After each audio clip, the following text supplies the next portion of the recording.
Tathagatagarbha Sutra.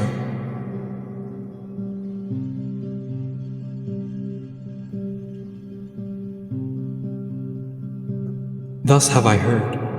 At one time, the Buddha was staying on the vulture peak near Rajagriha in the lecture hall of a many-tiered pavilion built of fragrant sandalwood. He had attained Buddhahood 10 years previously and was accompanied by an assembly of hundreds and thousands of great monks and a throng of bodhisattvas and great beings, 60 times the number of sands in the Ganges River. All had perfected their zeal and had formerly made offerings to hundreds of thousands of myriad legions of Buddhas. All could turn the irreversible wheel of the Dharma. There were also present bodhisattvas and great beings just like them from countless Buddha lands, those whose number equaled 60 times the number of sands in the Ganges River, together with an uncountable number of gods, nagas, yakshas, gandharvas, asuras, garudas, kinnaras, and maharagas. They all gathered to pay their respects and make offerings. At that time, the Buddha sat up straight in meditation in the sandalwood pavilion, and with his supernatural powers put on a miraculous display. There appeared in the sky a countless number of thousand-petaled lotus flowers as large as chariot wheels, filled with colors and fragrances that one could not begin to enumerate. In the center of each flower was a conjured image of a Buddha. The flowers rose and covered the heavens like a jeweled banner, each flower giving forth countless rays of light. The petals all simultaneously unfolded their splendor, and then, through the Buddha's miraculous powers, all withered in an instant. Within the flowers, all the Buddha images sat cross-legged in the lotus position, and each issued forth countless hundreds of thousands of rays of light. The adornment of the spot at the time was so extraordinary that the whole assembly rejoiced and danced ecstatically. In fact, it was so very strange and extraordinary that all began to wonder why all the countless wonderful flowers should suddenly be destroyed. As they withered and darkened, the smell they gave off was foul and loathsome. But at that point, the world-honored one realized why the bodhisattvas were perplexed. So he addressed Vajramati, saying, "O good son, if there is anything in the Buddha's teaching that perplexes you, feel free to ask about it." Bodhisattva Vajramati knew that everyone in the whole assembly was perplexed, and so addressed the Buddha, saying, "O world-honored one, why are there conjured Buddha images in all of the innumerable flowers? And for what reason did they ascend into the heavens and cover the world? And why did the Buddha images each issue forth countless hundreds of thousands of rays of light?" Everyone in the assembly looked on and then joined their hands together in respect. At that point, Bodhisattva Vajramati spoke in verses, saying, "Never ever have I witnessed a miraculous display like today's, to see hundreds of thousands and millions of Buddhas seated in the calyxes of lotus flowers, each emitting countless streams of light, filling all the fields, scattering the dirt of false teachers, adorning all the worlds. The lotuses suddenly wilted. There was not one which was not disgusting. Now tell us, why did you display this conjured vision? We see Buddhas more numerous than the sands of the Ganges." At that time, the world-honored one spoke to Vajramati and the other bodhisattvas, saying, "Good children, there is a great essence called Tathagatagarbha. It was because I wanted to expound it to you that I showed you these signs. You should all listen attentively and ponder it well." All said, "Excellent, we very much wish to hear it." The Buddha said, "Good children, there is a comparison that can be drawn between the countless flowers conjured up by the Buddha that suddenly withered and the innumerable conjured Buddha images with their many adornments, seated in the lotus position within the flowers, who cast forth light so exceedingly rare that there was no one in the assembly who did not show reverence. In a similar fashion, good children, when I regard all beings with my Buddha eye, I see that hidden within the kleshas, adventitious karmic imprints of greed, desire, anger, and ignorance, There is seated augustly and unmovingly the Tathagataga's wisdom, the Tathagataga's vision, and the Tathagataga's body. Good children, all beings, though they find themselves with all sorts of kleshas, have a Tathagatagarbha that is eternally unsullied, and that is replete with virtues no different from my own. Moreover, good children, it is just like a person with supernatural vision who can see the bodies of Tathagatas seated in the lotus position inside the flowers, even though the petals are not yet unfurled, whereas after the wilted petals have been removed, those Tathagatas are manifested for all to see. In similar fashion, the Buddha can really see the Tathagatagarbhas of sentient beings, and because he wants to disclose the Tathagatagarbha to them, he expounds the sutras and the Dharma in order to destroy kleshas and reveal the Buddha nature. Good children, such is the Dharma of all the Buddhas.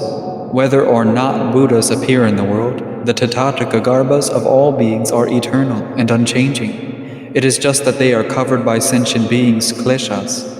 When the Tathagatagarbha appears in the world, they expound the Dharma far and wide to remove their ignorance and tribulation and to purify their universal wisdom. Good children, if there is a bodhisattva who has faith in this teaching and who practices it single-mindedly, they will attain liberation and true universal enlightenment, and for the sake of the world they will perform Buddha deeds far and wide. Or, good children, it is like pure honey in a cave or a tree, surrounded and protected by a countless swarm of bees. It may happen that a person comes along who knows some clever techniques. They first get rid of the bees and take the honey, and then they do what they will with it, eating it or giving it away far and wide. Similarly, good children, all sentient beings have the Tathagatagarbha. It is like pure honey in a cave or tree, but it is covered by kleshas, which, like a swarm of bees, keep one from getting to it. With my Buddha eye, I see it clearly, and with appropriate skillful techniques, I expound the Dharma in order to destroy kleshas and reveal the Buddha vision.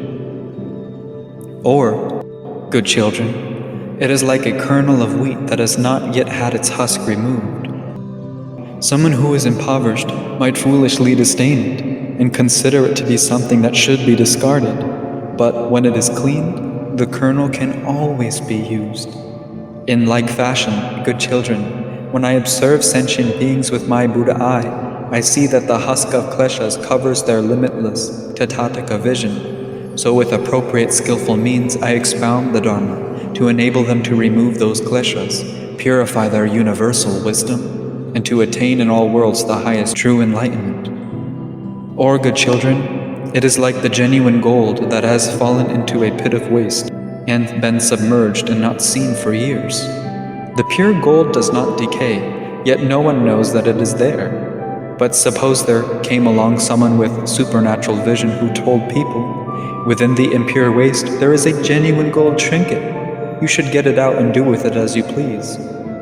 Similarly, good children, the impure waste is your innumerable kleshas. The genuine gold trinket is your Tathagatagarbha. For this reason, the Tathagatagarbha widely expounds the Dharma to enable all beings to destroy their kleshas, attain true enlightenment, and perform Buddha deeds. Or, good children, it is like the pit inside a mango, amra fruit, which does not decay. When you plant it in the ground, it grows into the largest and most regal of trees. In the same manner, good children, when I look at sentient beings with my Buddha vision, I see that the Tathagatagarbha is surrounded by a husk of ignorance, just as the seeds of a fruit are only found at its core. Good children, that Tathagatagarbha is cold and unripe.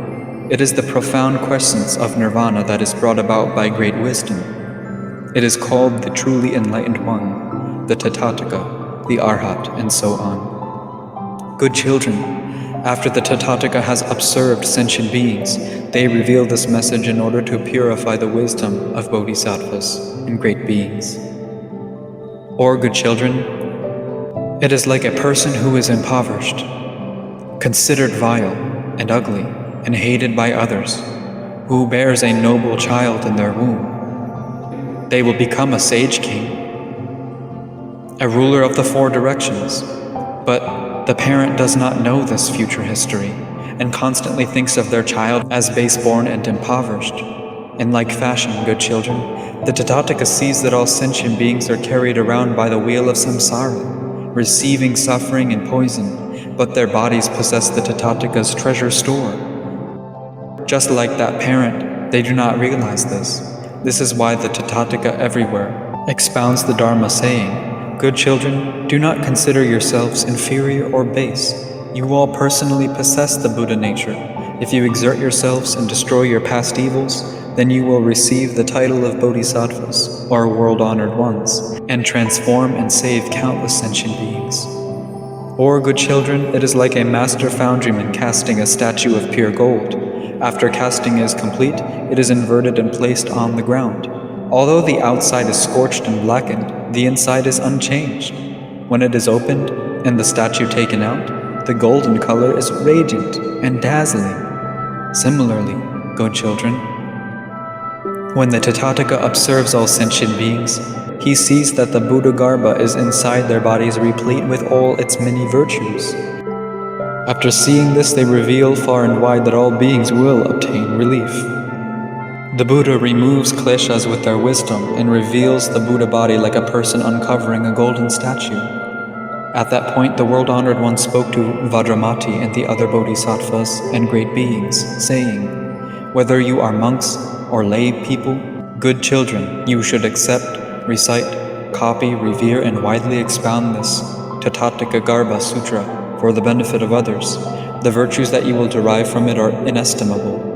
Then, when the world-honored one had finished expounding this sutra, Vajramati, together with the 4 groups of bodhisattvas, the gods, the Gandharvas, the Asuras, and the rest, rejoiced at what they had heard the Buddha explain, and they practiced it as they had been told.